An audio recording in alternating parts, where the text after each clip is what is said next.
Halo Sobat Rumah Tani Bali, ketemu lagi dengan saya Putu Novianti. Pada video kali ini kita akan sharing bagaimana cara memanfaatkan arang untuk tanaman yang ada di kebun kita.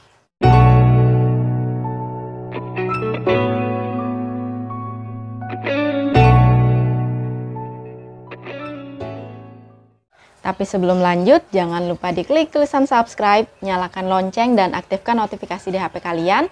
Serta jika video ini sangat-sangat bermanfaat, silahkan di-share sebanyak-banyaknya agar semakin banyak lagi yang mulai menanam walaupun di lahan yang sempit dengan menggunakan berbagai macam metode. Nah, teman-teman tentu sudah tidak asing dengan bahan yang satu ini ya, karena kita sudah sering sekali menggunakannya ketika kita menanam di dalam sistem bedik damber. Terus juga kita sering memanfaatkannya ketika kita menanam menggunakan sistem konvensional organik atau menggunakan tanah.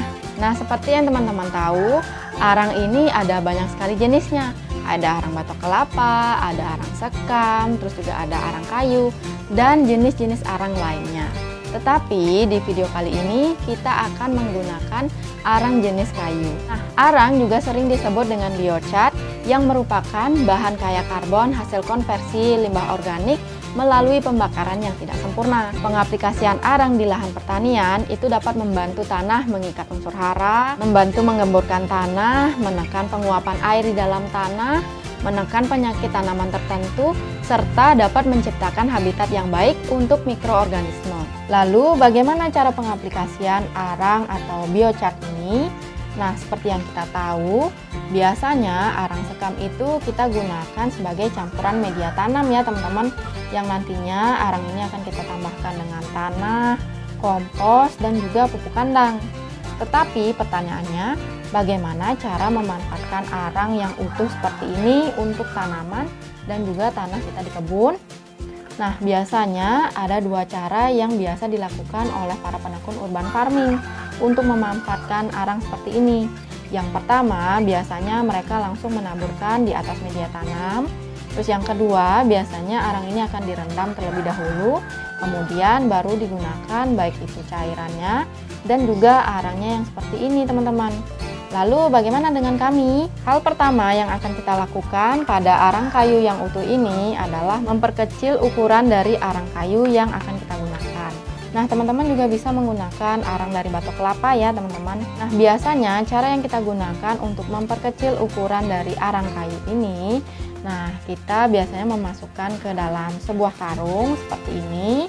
Jadi kita masukkan terlebih dahulu, baru kita akan pukul-pukul menggunakan palu. Nah, seperti ini. Jadi semakin kecil, semakin halus akan semakin bagus. Nah, kita akan pukul-pukul seperti ini. Sekiranya semuanya sudah halus teman-teman.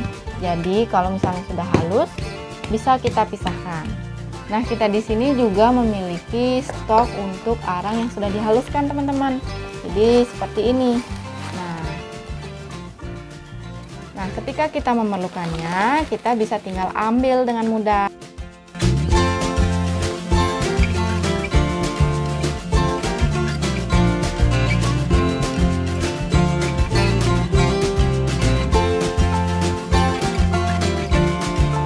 Nah, ketika kita sudah mendapatkan arang yang halus seperti ini, apakah kita akan merendamnya di dalam air atau mau menaburnya di atas media tanah? Nah, kalau saran kami pribadi, sebaiknya kita aktifkan dulu arang ini.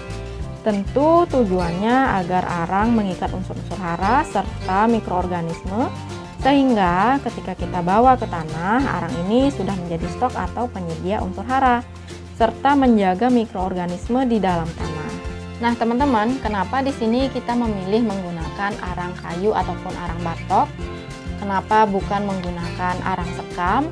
Nah, karena arang batok dan juga arang kayu itu memiliki sifat yang lebih kokoh walaupun sudah dalam bentuk serbuk seperti ini. Sehingga diharapkan arang ini yang nantinya kita akan campurkan ke tanah memiliki kemampuan untuk menyimpan unsur hara, terus juga tempat hidupnya mikroorganisme akan bertahan lama, seperti tanah yang ada di Amazon atau yang lebih sering kita kenal dengan Terra Preta. Nah, teman-teman jangan berharap ya ketika baru pertama kali menambahkan arang ke dalam tanah teman-teman akan menjadi hitam secara keseluruhan. Nah, tidak seperti itu ya konsepnya. Tetapi ketika kita berkebun secara organik, kita itu berproses dalam berkebun. Jadi tentu akan memerlukan proses agar mendapatkan hasil yang optimal yang dapat kita gunakan dalam jangka panjang. Nah, sekarang kita akan mulai bagaimana cara mengaktifkan arang yang sudah kita siapkan ini. Nah, yang pertama yang perlu kita siapkan tentu adalah arang.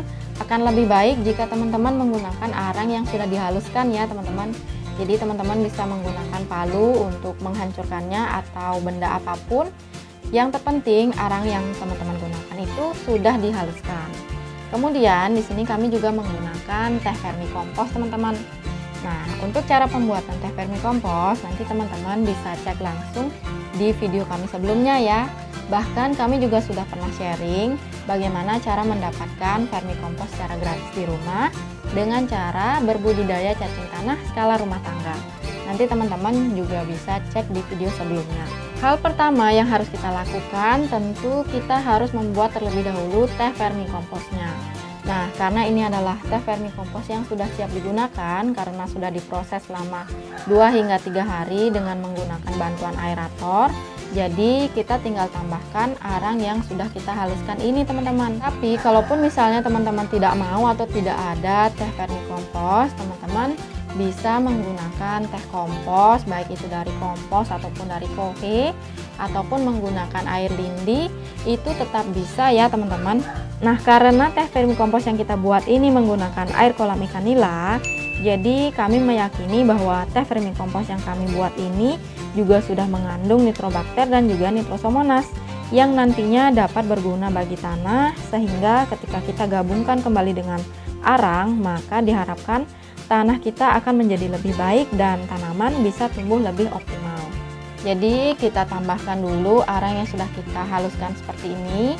Nah, kita tambahkan, dan untuk proses ini teman-teman, jadi kita juga memerlukan bantuan aerator ya. Jadi kita tambahkan aerator dan kita biarkan berproses selama kurang lebih 1 hingga 2 hari.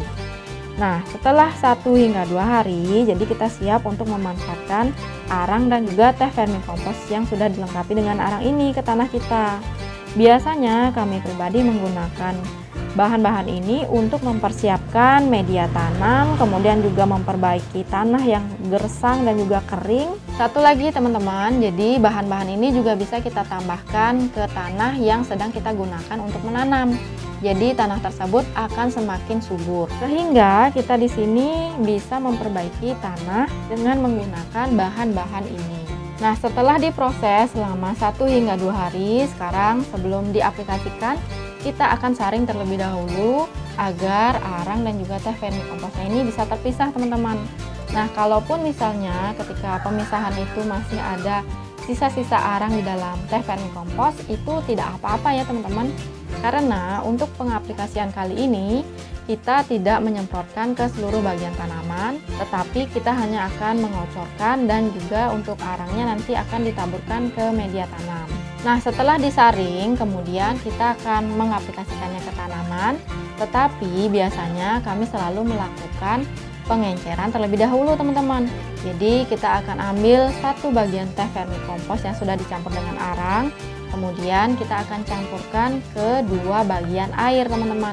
Barulah kita akan kocorkan ke media tanam dengan dosis 200 hingga 500 ml per tanaman. Nah, untuk teman-teman yang baru pertama kali mencoba, itu sebaiknya menggunakan takaran yang lebih sedikit daripada yang kami gunakan di sini ya teman-teman. Diperhatikan dengan usia tanaman yang diberikan. Nah, untuk arang yang sudah kita aktifkan ini, jadi kita tinggal tambahkan ke atas media tanam. Atau misalnya kalau teman-teman memiliki tanah gersang, itu mau diolah, bisa menggunakan 2 bahan ini teman-teman. Jadi teman-teman tinggal mencampurkannya saja. Tetapi tentu ada langkah selanjutnya lagi. Nah, mungkin nanti kita akan sharing lagi bagaimana cara mengolah tanah yang gersang dengan menggunakan 2 bahan ini. Pengaplikasian arang di media tanah itu dapat membantu menjaga kegemburan tanah, menjaga ketersediaan nutrisi di dalam tanah, dan juga mikroorganisme yang hidup itu akan lebih baik. Nah, pemberian arang di media tanah ini bukanlah sebagai pemupukan ya teman-teman, tetapi sebagai pembenah tanah. Dimana ketika kita menggunakan arang itu sebenarnya kita bisa mengurangi intensitas pemupukan.